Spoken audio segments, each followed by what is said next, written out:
Ni amakuru ateye ubwoba, ni amakuru ababaje aho imikwabu ikomeye cyane yatanguye gukorwa mu gisagara cya Bujumbura ndetse no mu bice bigize igihugu cy'u Burundi nyuma y'ingingo yatangajwe na Martin Niteretse ko ata munyarwanda n'umwe bakeneye mu gihugu cyabo cy'u Burundi. Hakaba hari amakuru anavuga ko abanyarwanda bariko barafatwa bashobora kwicwa nk'uko byagenze mu mwaka wa 2015. Indongozi z'u Burundi zemeza ko zahagaritse ubucuti bwose na Paul Kagame baca bugara imbibi n'u Rwanda. U Burundi bwarugaye ku muhingamo kuri uyu wa kane imbere imbibi zose buhana n'u Rwanda. Umushikiranganji ajejwe intwaro yo hagati mu gihugu niwe yatangaje iyo ngingo. Martin Niteretse yagirije Paul Kagame ko ari umubanyi mubi cyane kandi avuga ko ata munyarwanda n'umwe bakeneye ku butaka bw'u Burundi, ariko ubu ngubu ariko arakora imikwabo ikomeye cyane mu makaritsiye asanzwe abamwo abanyarwanda, aho benshi mu banyarwanda bari Burundi bafise ubwoba bukomeye cyane ko baba bagiye kwicwa nk'uko byagenze mu mwaka wa 2015 aho hageragezwa gutembagaza ubutegetsi bw'umuhisi Pierre Nkurunziza. Abagerageje gutembagaza ubwo butegetsi harimwo Godefroid Niyombare bagahungira mu gihugu cy'u Rwanda. Icyo gihe abanyarwanda bari mu Burundi bakaba barahuye n'ingorane zikomeye cyane bakicwa. Umushikiranganji w'intwaro hagati mu gihugu bitangarije mu Kayanza, intara ihana rubibi n'u Rwanda. Yariko akorana inama n'abaserukira intwaro n'inzego z'umutekano muri iyo ntara avukamwo, ariko atangaza iyugarwa ry'imbibi yarifatiye mu gahanga umukuru w'igihugu cy'u Rwanda Paul Kagame. Paul Kagame ni umubanyi mubi. Umukuru w'igihugu cy'u Rwanda ni umubanyi mubi cyane. Twarahagaritse imigenderanire yose nawe. Afise imigambi mibi cyane, afise inkozi z'ikibi zitera Uburundi. Inkozi z'ikibi zose zica mu gihugu ciwe niko yamwagirije, kandi bizwi neza ko ibyo bintu atari byo, kuko abatera Uburundi bose baza baturutse muri Kongo, aho nyine benshi mu Barundi bababajwe n'ibyo umushikiranganji Martin Niteretse yavuze. Paul Kagame ni umubanyi mubi. Umukuru w'igihugu cy'u Rwanda twarahagaritse imigenderanire yose nawe. Afise imigambi mibi, afise inkozi z'ikibi zitera Uburundi. Inkozi z'ikibi zose zica mu gihugu ciwe niko yamwagirije. Ku bw'ibyo avuga, abanyarwanda benshi barahagaritswe barirukanwa kuri uyu wa kane, aho benshi bahagaritswe ndetse abandi bakaba bariko barapfungirwa mu busho butandukanye ngaha mu gihugu cy'u Burundi, aho benshi bafise ubwoba ko baba bagiye kugandagurwa nk'uko byagenze mu mwaka wa 2015. Ariko leta y'u Rwanda ibinyujije mu muvugizi wayo wungirije Amakuru bakaba bahaye gasopo igihugu cy'u Burundi ko n'igiharahira kikagirira umunyarwanda nabi bahura n'ingorane zikomeye cyane, guhera kuri leta y'u Burundi gushika ku munyagihugu muto muto uzaba wagize uruhara muri iryo hungabana ry'umunyarwanda uri ku butaka bw'u Burundi. Imbibi z'u Burundi zose zirugawe. Ntidukeneye abanyarwanda ngaha n'abari ku butaka bwacu twabirukanye, ntabo dukeneye na gatoya. Nari nababwiye babura amatari bankorere intonde z'abanyamahanga baba mu Burundi, barazimpaye, twarazikoresheje kandi bigenda neza. Niko Martin Niteretse abandanije, ariko adatanze ibiharuro ndetse akaba aterekanye n'ingorane abanyarwanda bagiye kugira bari mu Burundi, aho nyine we yavuze ko batabakeneye ku butaka bwabo, aho nyine icyo gihe abakozi b'iperereza batanguye kujya mu mihana ibamwo abanyarwanda benshi bagafatwa bagapfungwa, benshi bakaba bashobora no kugandagurwa umwanya n'umwanya, kuko abanyagihugu b'igihugu cy'u Rwanda bari mu gisagara cya Bujumbura ndetse no mu mihingo igize igihugu cy'u Burundi bose barafise ubwoba, baribaza ibigiye gukurikira ijambo ryavuzwe na Martin Niteretse, aho yerekanye nyine ko ata munyarwanda akeneye ku butaka bw'u Burundi. Rikaba ari ijambo ryafashwe nko guhamagarira abarundi kuko ubugirira nabi abanyarwanda bari ku butaka bw'u Burundi. Amasoko yavuganye na SOS Media Burundi mu gisagara c'ubudandaji Bujumbura avuga ko abanyarwanda benshi bahagaritswe mu mukwabo w'igipolisi, aho haraye hakozwe mu mukwabo ukomeye cyane. Hakaba ari n'abanyarwanda batanguye kuburirwa irengero. Amakaritsiye yo mu buraruko bw'igisagara abamwo abanyarwanda benshi niyo yakozwemwo uwo mukwabo ukomeye cyane, aho benshi bagiye bafatwa bagapfungwa. Bamwe bari bafise ubwoba ko bahava bicwa. Hari imiryango yanse kugururira abapolisi gushika abajejwe intwaro baje, niko abo banyagihugu bavuga, kubera ukuntu babonye ukuntu mu mwaka wa 2015 byagenze. Akaba ariyo mpamvu abanyarwanda benshi bari mu gisagara cya Bujumbura banze kugurura imiryango kugeza abajejwe intwaro bahageze. ingaruka ntituzi ico tugiye gukora, ntituzi ko tuzongera kubana n'ababanyi bacu kandi beza. Imodokari yanje yahagaritswe biba ngombwa ko dusubira inyuma mu gihe twari twegereje urubibi rwa Gasenyi-Nemba buraruko bw'u Burundi. Bivuganwa akababaro n'umwe mu bafise ishirahamwe ryo kwunguruza abantu baja Nairobi Bujumbura baciye mu Rwanda. Abanyarwanda benshi n'abanyekongo bacu baca ku rubibi rwa Ruhwa uburaruko bushira uburengero barazibiwe mu gihe bagomba gutaha iwabo, co kimwe n'abarundi bari bagiye kw'isoko mu Rwanda.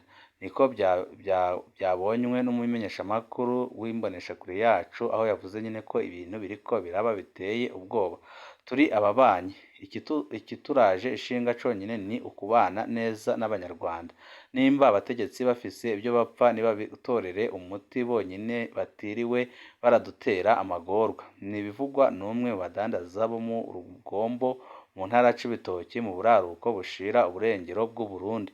Turi mu mwiheburo ukomeye cane, twashobora kubeshaho n'urudandazwa ruto ruto rwakora ngaha. Niko umukenyezi atembereza ibyanwa ku rubibi rwa Ruhwa avuga, akagaragaza umubabaro ukomeye cane kandi akavuga ko Perezida Evariste Ndayishimiye ahemukiye abarundi ku rugero rutarigera rubaho. Abandi badandaza bavuga ko bababajwe n'ibiriko biraba. Abantu bugaraniwe ku rubibi rwa Ruhwa harimwo abakenyezi bakuze bahamaze ijoro ryose banze kugururwa ngo binjire mu gihugu cabo c'u Rwanda. Umwigeme wanje abagwa kuri uyu wa gatanu. Nari naje gutora umukuru wiwe kugira ngo azomurwaze, none raba batwugaraniye ngaha tutanategujwe. Niko bivugwa n'umukenyezi akuze w'umunyarwanda ababaje cane nuko yugaraniwe ku rubibi rw'u Burundi. Ubwo wahoze arongoye inama nshingamateka Leonce Ngendakumana, iyo ngingo irashobora gutuma imiryango ikena cane. Birababaje ariko novuga ko byoboneka wumvirije ijambo ry'umukuru w'igihugu mu mpera z'umwaka uheze. Niko bivugwa na Leonce Ngendakumana abona ko ingingo nk'iyo itorohereza abanyagihugu baba ku mbibi z'ibyo bihugu bibiri. Ibijanye n'imigenderanire hagati y'ibihugu bica mu biganiro mu gihe byanse naho ni sago hava intambara. Ni hehe mwabonye intambara itorera umuti ibibazo? Byibazwa n'uwo yahoze arongoye inama nshingamateka y'u Burundi. Ibiganiro ntibyigera bigenda nabi, kiretse habayemwo kubyitwaramwo nabi canke umwanya hadutse intambara bashaka buryo ki hatorerwa umuti kugira ngo abanyagihugu bato bato batabirenganiramo.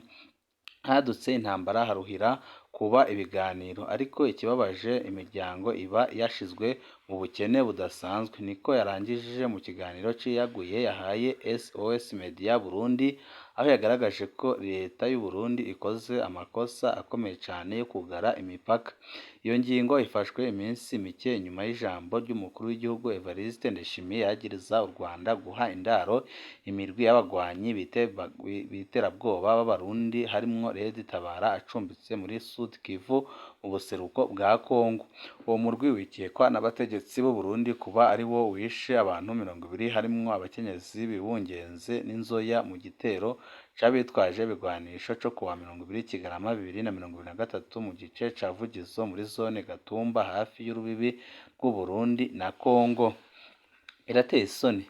Na Kongo yavuze ko izotera Kigali ntiyugaye imbibi ihana n'u Rwanda. Twemere ko u Rwanda ruhaye indaro abagwanyi, ariko ntibaciye ku rubibi rw'u Rwanda mu gutera. Kubera iki hatocungerwa imbibi z'u Rwanda hakugarwa ahubwo imbibi za Kongo? Nimba by'ukuri abategetsi bacu bagomba gukingira abanyagihugu, niwo mwihwezo ugirwa n'umugabo yariko yitegurira gusubira i Nairobi aho akorera inyuma y'iminsi mikuru irangiza umwaka yarimwo mu Burundi. Ibaza ko abategetsi b'u Burundi bafata ingingo batiyumviriye, bakabona ko ari kuba ataco bashoboye kandi ko bananiwe gutunganya igihugu c'u Burundi, aho benshi mu Barundi bavuga ko igihe cyari kigeze kugira ngo basezerere intwaro ya CNDD-FDD, intwaro y'agahotoro, intwaro imaze igihe ipfukamye mu nda abanyagihugu, aho Abarundi bavuga ko bagomba gusidukana n'iyo nka bakikuraho iyo intwaro y'agacinyizo, intwaro irongowe na Perezida Evariste Ndayishimiye. Yibaza ko abategetsi b'u Burundi bafata ingingo zitagira kwiyumvira, akabona ko ari kuba ataco bashoboye. abategetsi bacu ntibigera biyumvira ineza y'abarundi. Birababaje cane. Mbere ni naco gihugu co mu muryango wa Afurika y'ubuseruko cugara imbibi isaha 12 z'umugoroba. Niko bivugwa n'uwo abona ko Uburundi bumaze imyaka myinshi mu bukene buzura inzara. Nta muyagankuba dufise kandi twitwa ko turi mu gisagara gikuru c'igihugu. Niko yidoga. Mw'itangazo ibiro vya Yolande Makoro, umuvugizi wa leta y'u Rwanda, byatangaje ko ico gihugu cababajwe n'iyo ngingo yafashwe n'uruhande rumwe igatangazwa mu binyamakuru. Iyo leta irababazwa n'iyo ngingo iza kubuza uruja n'uruza rw'abantu n'ibintu, ikaba ica kubiri n'amategeko yo gufashanya mu karere n'iyinjira mu muryango wa Afurika y'ubuseruko, aho nyine Uburundi bwakoze amakosa akomeye cane, kandi bikaba ari ibintu bigiye kugira ingaruka zikomeye cane ku banyagihugu bato bato. Ariko naho bimeze bityo, u Rwanda rwo ruvuga ko abarundi bari mu Rwanda ata kibazo bazigera bagira na gitoya. U Rwanda ruraremesha ko rutiteguriye gusubiza mu ndumane ku byo Uburundi buriko bukorera Abanyarwanda baba i Burundi. Abanyarwanda baba i Burundi bariko barahura n'ingorane zikomeye cane, ariko u Rwanda rwo suko rugiye kubigenza. Leta y'u Rwanda irahumuriza abarundi baba mw'ico gihugu ko ata ngorane bazogira bitewe n'ingingo iheruka gufatwa na leta y'u Burundi yo kugara imipaka yose yihuza n'ico gihugu cibanyi. Ibyo u Rwanda rubitangaje kandi inyuma y'aho umushikiranganji w'u Burundi ajejwe intwaro hagati mu gihugu Martino Niteretse amenyesheje ko Abanyarwanda benshi baba mu Burundi bahagaritswe ndetse bongera barirukanwa ku butaka bw'u Burundi. Yabise amazina mabi cane, benshi bakavuga ko bashobora no kugirirwa nabi nk'uko byagenze mu mwaka wa 2015. Mu kiganiro yahaye abamenyeshamakuru kuri uyu wa gatanu, Mukarinda, icegera c'umuvugizi wa leta y'u Rwanda, yagize ati: "Muhumurize abarundi baba hano mu Rwanda, bo baryame batuze bakore akazi kabo. Ushaka kuhaguma ahagume, ushaka kwambuka agasubira iwabo agende, kuko u Rwanda ntirwafunze umupaka, ariko ntihagire ugira ikibazo canke ahungabane ngo nuko leta y'u Burundi yavuze ko abarundi bagomba gufunga imipaka yabo." Amasoko yavuganye n'ikinyamakuru SOS Media Burundi avuga ko mu gisagara ca Bujumbura hari Abanyarwanda benshi bahagaritswe mu mukwabo wakozwe n'igipolisi. Amakaritsiye yo mu buraruko bw'igisagara abamwo Abanyarwanda benshi niyo yakozwemwo uwo mukwabo ku rwego rwo hejuru. Bamwe mu bafashwe bakaba ngo bari bafise ubwoba ko bashobora kwicwa, nk'uko bibandanya bivugwa na SOS Media Burundi, aho nyine ivuga ko ibintu biriko birakorwa biteye ubwoba. Hakaba hari Abanyarwanda bafise ubwoba, bavuga ko bashobora kwicwa baravye uko leta y'u Burundi iriko irabaraba.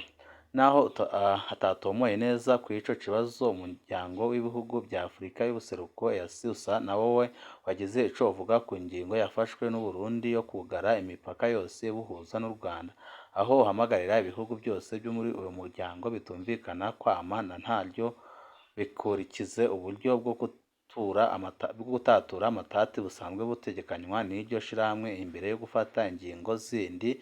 Benshi nyine bagahita babona ko ari Uburundi babwiraga Uburundi bwafashe ingingo yo kugara imipaka, mu gihe ari ingingo iza guhungabanya ubutunzi bw'ibihugu byombi, kandi akaba ari ingingo ije kugira ingaruka zikomeye cane ku banyagihugu bato bato bagiye kubirenganiramo. Ariko byose nyine bikaba biriko birakorwa na Perezida Evariste Ndayishimiye. Benshi bakavuga ko bifise icyo binyegeje, kandi benshi bakabona ko bifitaniye isano n'ibiriko birabera muri Kongo, aho Perezida Evariste Ndayishimiye yashatse kugaragaza ko igihe Kongo yatera u Rwanda nk'uko imaze iminsi bivuga, azahita yifatanya na Kongo bagatera u Rwanda. Ariko abirabira hafi bakabona ko Perezida Evariste Ndayishimiye yaba yitaye mu mucanwa ukomeye cane.